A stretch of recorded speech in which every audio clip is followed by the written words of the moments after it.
नमस्कार दोस्तों, स्वागत है आपका ऑनलाइन स्टडी एट क्यूएस में। तो दोस्तों, जैसा कि मैंने आपसे पहले भी कहा था कि हिंदी के मॉक टेस्ट अब मैं लाता रहूँगा। लेखपाल का एग्ज़ाम बहुत ही करीब है, 8000 वैकेंसी आ रही हैं इसकी आपकी। तो तैयारी के साथ साथ तैयारी का मेन उद्देश्य तभी पूरा होता है जब आप उसकी प्रैक्टिस कर लें। वहाँ जाके एग्ज़ाम में आप प्रैक्टिस करेंगे तो फिर वहाँ कॉन्फिडेंस लूज होगा। पहले से बहुत सारे क्वेश्चन प्रैक्टिस करके जाएंगे तो क्या होगा कि आपका कॉन्फिडेंस बना रहेगा और ज़्यादा से ज़्यादा क्वेश्चन आपके तैयार हो जाएंगे। तो उसी के लिए मैंने आपसे कहा था कि सारे जितने भी पार्ट होते हैं इस एग्ज़ाम में उन सब के लिए मैं प्रैक्टिस सेट लाऊंगा। तो हिंदी से हमने शुरुआत की थी। हिंदी का पहला प्रैक्टिस सेट मैं आपके लिए लेके आया था। आज मैं दूसरा प्रैक्टिस सेट आपके लिए हिंदी के लिए लेके आया हूँ। दूसरा मॉक टेस्ट आपको हिंदी का लेके आया हूँ, ठीक है। तो अगर आपने पहला मॉक टेस्ट सारे लगाएंगे आप गाइज, तभी आपको फ़ायदा देखने के लिए मिलेगा, तभी प्रैक्टिस अच्छी होगी, ज़्यादा से ज़्यादा क्वेश्चन आपके तैयार होंगे। तो अगर आपने पहला मॉक टेस्ट अभी तक नहीं लगाया है तो पहला मॉक टेस्ट लगा लीजिए। वीडियो में जाके प्लेलिस्ट में जाके आप देख सकते हैं इस वीडियो को, ठीक है। चलिए, तो आज हम दूसरे मॉक टेस्ट की बात करेंगे। तो आज का वीडियो शुरू करने से पहले गाइज, अगर आप हमारे चैनल पर नए हैं, अगर आपने अभी तक सब्सक्राइब नहीं किया तो चैनल को सब्सक्राइब कर लें तथा बेल आइकन को प्रेस कर लें, जिससे आने वाले सभी वीडियोज़ का नोटिफिकेशन आपको मिलता रहे और ज़्यादा से ज़्यादा तैयारी आपकी हो सके, ठीक है। और वीडियो पसंद आने पर उसे लाइक और शेयर करना ना भूलें। चलिए, तो शुरू करते हैं आज का वीडियो। तो गाइज, पहला क्वेश्चन है, त वर्ग का उच्चारण स्थान क्या है। ये वर्णमाला, हिंदी की जो वर्णमाला है, वर्णमाला से रिलेटेड क्वेश्चन है। त वर्ग का उच्चारण स्थान क्या है। यानी जब हम त वर्ड बोल रहे हैं तो मुख में ये बहुत सारा कॉमन टॉपिक है कि मुख में किस स्थान से इस वर्ड का उच्चारण किया जाता है। देखिए, उच्चारण को पता लगाने के दो तरीके हैं। एक तो हम बोल कर बहुत स्लोली, दो ट्रिक बताऊंगा मैं आपको। एक तो स्लोली हमें बहुत धीमे धीमे बोल के देखना है और हमें देखना है कि फिर मुंह में किस पार्ट का यूज हो रहा है उसको बोलने में, ठीक है। मैं बोलूंगा, आप मेरे साथ बोलना। दूसरा, इसका एक फॉर्मूला होता है, फॉर्मूला भी बता दूंगा। फॉर्मूला जो बोलने वाला है वो ज़्यादा आसान है, कहीं कहीं वो काम नहीं करता है, 99% वो काम कर जाता है, और 1% जो काम नहीं कर रहा है वहाँ आप फॉर्मूला देख सकते हैं। फॉर्मूला भी मैं आपको बता दूंगा, ठीक है। तो अगर हम बात करें त वर्ड की, सबसे पहला है त वर्ड। त तो आप देखिए कहां से बोलना। आप मेरे साथ धीमे से बोलिए त। जब आप धीमे से बोलेंगे त, ठीक है, क्या बोलेंगे, तो कहां से बोल रहे हैं हम। देखिए, जी जब आप बोल के देखिए, जीभ जो है आपकी दांत में लग रही है। जीभ किस में लग रही है, दांत में लग रही है। तब बोलेंगे तो जीभ दांत में आके टकराएगी। तो ये आंसर क्या हो जाएगा आपका, दंत। तो उच्चारण स्थान क्या होगा, दंत। दंत से उच्चारण करते हैं। और अगर आपको इसका फॉर्मूला चाहिए तो हमने बोल के पता लगा लिया कि जो है कि इसका उच्चारण स्थान क्या है। अगर हम फॉर्मूले की बात करें तो फॉर्मूला इसके लिए होता है लिरत लसानाम। आप लिखिए, लिरत लसानाम, लिरत लसानाम दंता, लिरत लसानाम दंता। यानी लिर तु ल सा नाम, ये जितने भी वर्ड हैं इनका उच्चारण दांत से होता है। किससे होता है, दांत से होता है। तो ये फॉर्मूला आप लिखते जाइए, जो जो वर्ड आते जाएंगे उसी हिसाब से मैं फॉर्मूला आपको बताता चला जाऊंगा, ठीक है। तो लिरत लसानाम दंता, ये इस फॉर्मूला हो गया। दंत, इन सारे लेटर्स का, इन सारे वर्ड का जो उच्चारण स्थान है वो क्या है, दांत है, ठीक है। तो इसके लिए सही आंसर क्या होगा, त वर्ड का उच्चारण स्थान क्या हो गया, दंत हो गया, ठीक है। चलिए आगे बढ़ते हैं। अगला क्वेश्चन है गाइज, प वर्ग का उच्चारण स्थान क्या है। प, आप बोल के देखिए, प, मेरे साथ धीमे से उच्चारण करिए। प में देखिए दोनों होठ आपस में मिलते हैं और कोई पार्ट ज्यादा काम नहीं कर रहा है। तो उच्चारण स्थान क्या हो गया इसका, होस्ट, होठ। होठ यानी होठ को इंग्लिश बोलते हैं, यहाँ देवनागरी लिपि में क्या बोलेंगे, होस्ट, ओस्ट। तो प का जो उच्चारण स्थान है वो क्या हो गया, ओस्ट हो गया, ओस्ट। प, आप बोलिए प, दोनों लिप्स पे प्रेशर आएगा, दोनों होठों पे प्रेशर आएगा आपके, तो इसका उच्चारण स्थान क्या होगा, ओस्ट हो गया, ठीक है। आप बोल के देखना है। फॉर्मूले की बात करें तो फॉर्मूला इसका होता है, अब लिख लीजिए, साथ के साथ फॉर्मूला में बताता जा रहा हूं। उपूपध्या माननीयानाम ओष्ठम। ओ, लिखते जाइए, उपूध्य मानिया नाम, उपूपध्या मानिया नाम, और इसके बाद लिखना है आपको ओष्ठम। क्या लिखना है, ओष्ठम, ठीक है, ओष्ठम लिखना है। तो उपूपध्य माननीय नाम ओष्ठम, ये फॉर्मूला आप दूसरा वाला लिख लीजिए। तो इसमें जितने भी वर्ड आ रहा है, उपूपध्य माननी मा नाम, इन सब का उच्चारण स्थान क्या है, ओष्ठ है। होठों से इसका उच्चारण करता है, इसी में प वर्ड आ रहा है देखिए, तो इसका उच्चारण स्थान क्या हो गया आपका, ओष्ठ हो गया। आप बोल के भी देख सकते हैं, फॉर्मूले से भी आप इसको निकाल सकते हैं, ठीक है। चलिए अगला क्वेश्चन देखते हैं। च वर्ण का उच्चारण स्थान क्या है? किसका? च वर्ण का। किसका? च वर्ण का। देखिए आप बोल के देखिए च, जब आप च बोलेंगे धीमे से मेरे साथ बोलिए च, जब आप च बोलेंगे तो जीभ जो है आपके तालू में जाके लगेगी, ऊपर ऊपर जो तालू है उसमें जाके आपके जीभ लगेगी। तो च वर्ण का उच्चारण स्थान क्या हो गया? तालू। क्या हो गया? तालू हो गया। च वर्ण का उच्चारण स्थान क्या हो गया? तालू हो गया। बोल के देख लीजिए, सिंपल सी बात है। और अगर च वर्ण का फॉर्मूला मैं बताऊं तो फॉर्मूला इसका नोट कर लीजिए आप, ये सा ना म, ये चुसा नाम, इसमें ये वाला मान नहीं है, बिंदी वाला मान, ये चुसा नाम ताल्यम, ये चुसा नाम ताल्यम। तो ये इसका फॉर्मूला है, इसमें च वर्ड आ रहा है तो इसका उच्चारण स्थान क्या हो गया? तालु हो गया। क्या हो गया? तालु हो गया। ठीक है, आप बोल के भी दे सकते हैं, तो ये इसका उच्चारण स्थान हो जाएगा। ये फॉर्मूला जो जैसे आते जाएंगे वो मैं बताता जाऊंगा। चलिए अगले क्वेश्चन की तरफ चलते हैं। अगला क्वेश्चन है वर्णों के समूह को क्या कहते हैं? वर्णों के समूह को हम सबको पता है क्या कहते हैं? वर्णमाला कहते हैं। क्या कहते हैं? वर्णमाला। तो इसका तीसरा आंसर सही हो जाएगा। ये सिंपल से क्वेश्चन है। ठीक है, चलिए आगे देखिए। छ, त्र और ज्ञ ये तीनों कौन सा व्यंजन है? छ, त्र और ज्ञ ये तीनों कौन सा व्यंजन है, आपसे पूछा है। देखिए छ, त्र और ज्ञ तीनों ही कौन सा है? संयुक्त व्यंजन है। पांचवें का आपका क्या हो गया? ए आंसर सही हो गया। तीनों क्या है? संयुक्त व्यंजन है। अब संयुक्त व्यंजन होते क्या है, इनको हमने कैसे मान लिया कि ये संयुक्त व्यंजन है? देखिए तो आप नोट कर, जैसे पिछले लेक्चर में बताया था, जो भी डेफिनेशंस, जो एलेबोरेशन में आपको देता हूँ, जो व्याख्या आपको समझाता हूँ, जो परिभाषाएं मैं आपको देता हूँ, वो आप साथ के साथ नोट करते हैं, वो आपकी तैयारी के लिए बेटर है। तो संयुक्त व्यंजन क्या होते हैं? दो वर्गों के मेल से बने व्यंजन को संयुक्त वर्ग कहते हैं। क्या है? दो वर्गों के मेल से बने व्यंजन को संयुक्त व्यंजन कहते हैं। अब इसमें छ, त्र और ज्ञ तीनों दो दो व्यंजनों से मिलकर बने। जैसे अगर हम छ की बात करें, किसकी? छ की, तो छ जो है क और स, क और स इससे मिलकर बनता है, क और श से मिलकर जो है छ बनता है। ठीक है, ऐसे ही अगला है त्र। अगर हम त्र की बात करें गाइज, तो त्र जो है त और र दो व्यंजन से मिलकर बनना है, त और र से मिलकर बनना है। और ऐसे ही हम जो है ज्ञ की बात करें, ठीक है दोस्तों, किसकी? ज्ञ की, तो ज्ञ जो है आपका ज और य से मिलकर बनता है। किससे? ज और य से मिलके बनता है। तो ये सारे लेटर क्या है? दो दो लेटर से, सारे वर्ड जो है दो दो वर्डों से मिलकर बनना है, इसलिए इसको क्या बोलेंगे? संयुक्त व्यंजन बोलेंगे। तो क्या है इसका? ए आंसर संयुक्त व्यंजन आपका सही हो जाएगा। ठीक है, चलिए अगला क्वेश्चन देख लेते हैं।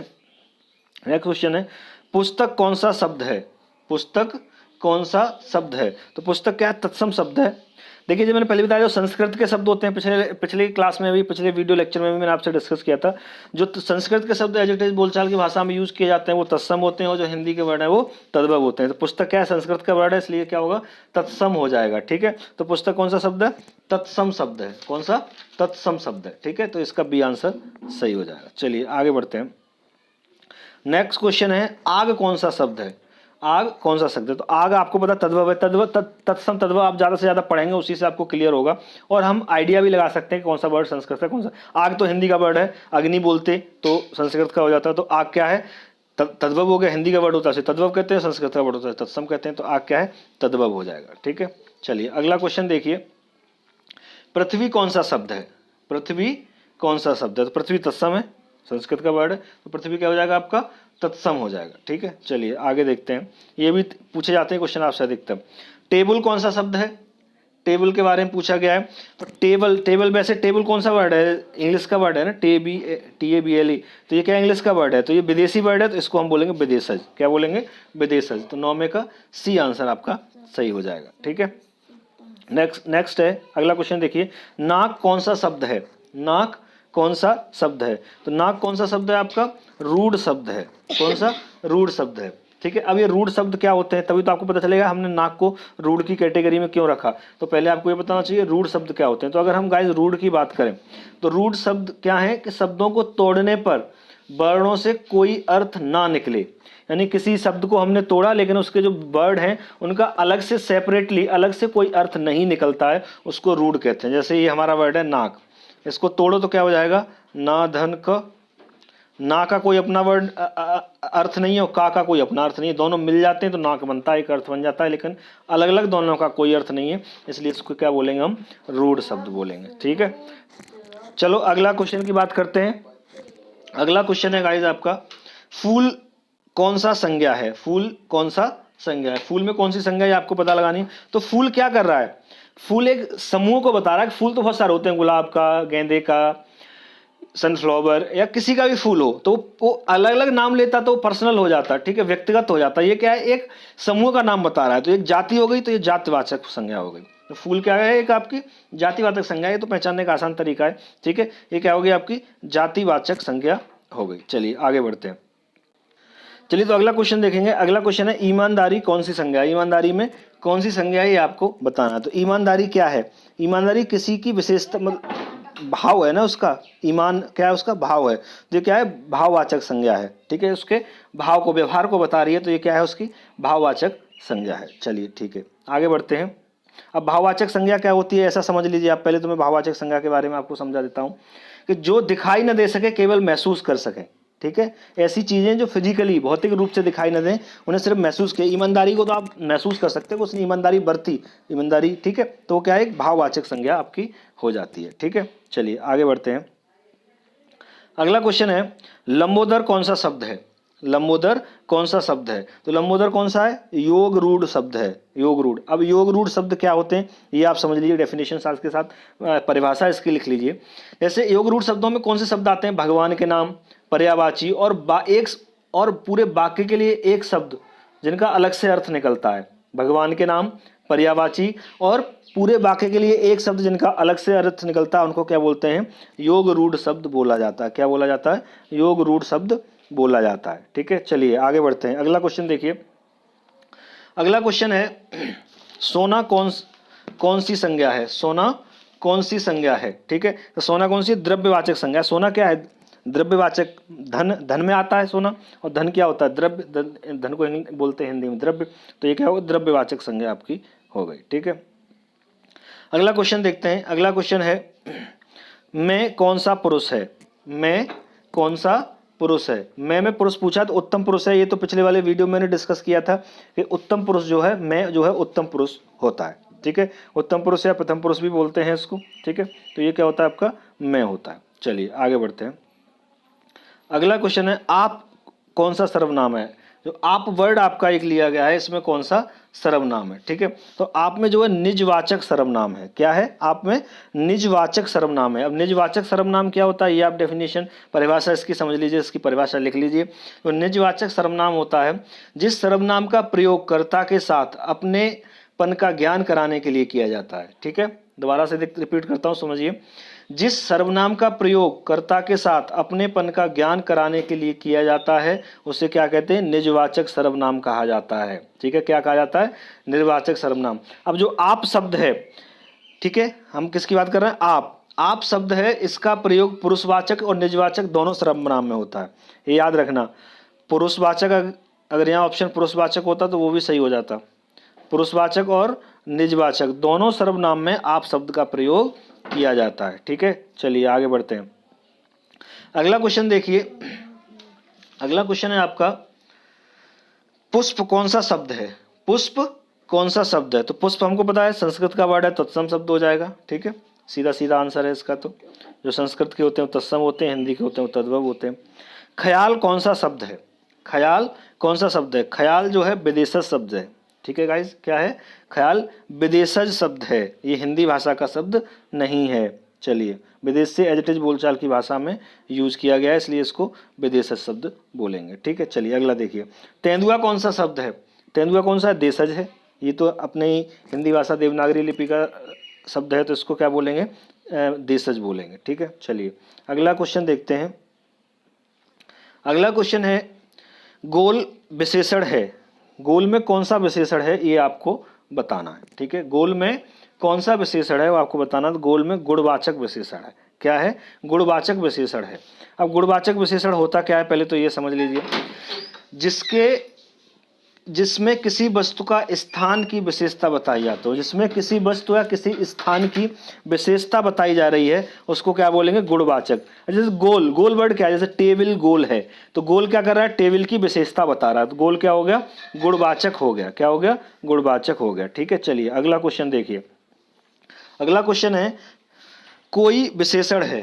कोई कौन सा विशेषण है, तो कोई जो है सार्वनामिक विशेषण होता है। कोई कौन सा होता है, सार्वनामिक विशेषण होता है। अब ये सार्वनामिक विशेषण क्या होता है इसको समझ लेते हैं हम, ठीक है। ऐसे सर्वनाम शब्द जो संज्ञा से पहले लगकर उस संज्ञा शब्द की विशेषता की तरह, विशेषण की तरह विशेषता बताते हैं। दोबारा समझिए, ऐसे सर्वनाम शब्द जो संज्ञा से पहले लगकर उस संज्ञा शब्द की विशेषण की तरह विशेषता बताने लगते हैं, उनको क्या बोलते हैं, सार्वनामिक विशेषण बोलते हैं। जैसे फॉर एग्जाम्पल मेरी पुस्तक। अब संज्ञा क्या है, पुस्तक। अब मेरी क्या हो गया, विशेषण हो गया, ठीक है। अब ये क्या कर रहा है, मेरी जो है पुस्तक की विशेषता बता रहा है कि ये किसकी पुस्तक है, मेरी पुस्तक है, तो ये पुस्तक की विशेषता बता दी, ठीक है। तो ऐसे कोई का वर्ड करेंगे, तो ऐसे कोई बालक, कोई, इस विशेषण को बालक के आगे लगा दो, आगे लग जाएगा, और बालक की विशेषता, कौन सा बालक है, कोई बालक है, तो बालक की विशेषता बता रहा है, ठीक है। किसी का महल, ठीक है। तो ये सब क्या होते हैं, सार्वनामिक विशेषण। नाक कौन सा लेंगे, तो नाक स्त्रीलिंग है, ये भी बहुत कॉमन सी बात है, सबको पता है। नाक कौन सा होता है, स्त्रीलिंग होता है, ठीक है। बोल के देख सकते हैं, वहाँ से भी आपको पता लग जाएगा, ठीक है। चलिए आगे बढ़ते हैं। समास कितने प्रकार के होते हैं, ये आपको बताना है। तो ये तो बहुत सिंपल सा क्वेश्चन है, सबको पता है। समास कितने प्रकार के होते हैं, 6 प्रकार के समास होते हैं। कौन कौन से होते हैं, अव्ययीभाव, तत्पुरुष, द्वंद्व, कर्मधारय, द्विग और बहुब्रीहि। कौन कौन से होते हैं, अव्ययीभाव, तत्पुरुष समास, द्विग समास, कर्मधारय समास और द्वंद्व समास और बहुब्रीहि समास, ठीक है। ये 6 प्रकार के समास आपके होते हैं। चलिए अगला क्वेश्चन देखिए। अगला क्वेश्चन है, नवयुवक में कौन सा समास है, नवयुवक में कौन सा समास है, ठीक है। तो नवयुवक में कौन सा समास है गाइस, कर्मधारय समास है। कौन सा, कर्मधारय। कर्मधारय समास के बारे में वैसे पिछले वीडियो में थोड़ा बहुत बताया था, जहाँ समास के क्वेश्चन पूछे गए थे, तो वहाँ समास की डेफिनेशन भी मैं आपको साथ में परिभाषाएं भी बताया था। तो नवयुवक में कौन सा समास है, ये आपको बताना है। तो नवयुग में जैसे पिछले पुराने वीडियो में आपको बताया था, लास्ट वाले वीडियो में कुछ परिभाषाएं आपको लिखवाया था समास की, वहां से आपको क्लियर हो जाएगा। तो नवयुग में कौन सा समास है, कर्मधारय समास है। कौन सा समास है, कर्मधारय समास है। कर्मधारय समास क्या होता है, कर्मधारय समास में क्या है, दूसरे पद की विशेषता बताई जाती है। युवक कैसा है, नव, नया युवक है। नव क्या कर रहा है, युवक की विशेषता बता रहा है। दूसरा पद क्या है, युवक, दूसरे पद की विशेषता बताई जा रही है, तो क्या हो गया, कर्मधारय समास हो गया, ठीक है। चलिए आगे बढ़ते हैं। अगला क्वेश्चन है, प्रतिदिन में कौन सा समास है, प्रतिदिन में कौन सा समास है, प्रतिदिन में कौन सा समास है, अव्ययीभाव है। मैंने बताया था प्रति क्या है, अवयव है, अवयव लग जाए, वो सॉरी अवयव लगे हों उसमें, ठीक है, या आपको जो है आगे के वर्ड यूज किए गए हों, ये प्रति, प्र, अस और ये वर्ड जो मैं बताया था आपको, ये सब यूज किए गए हों, ठीक है। तो ये सब वर्ड आगे लगे हों तो क्या हो जाता है, अव्ययीभाव समास हो जाता है। तो इसमें अव्ययीभाव समास आपका हो जाएगा। कौन सा समास है, अव्ययीभाव समास आपका हो जाएगा, ठीक है। चलिए नेक्स्ट क्वेश्चन देखते हैं।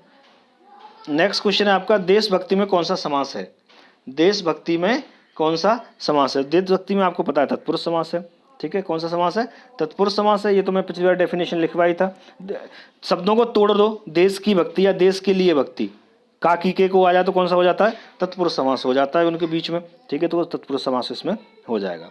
नेक्स्ट क्वेश्चन देखिए, नीलकंठ में कौन सा समास है, नीलकंठ में कौन सा है, देखिए आप, नीलकंठ, नीलकंठ में कौन सा समास है, बहुब्रीहि समास है। कौन सा है, बहुब्रीहि समास है, ठीक है।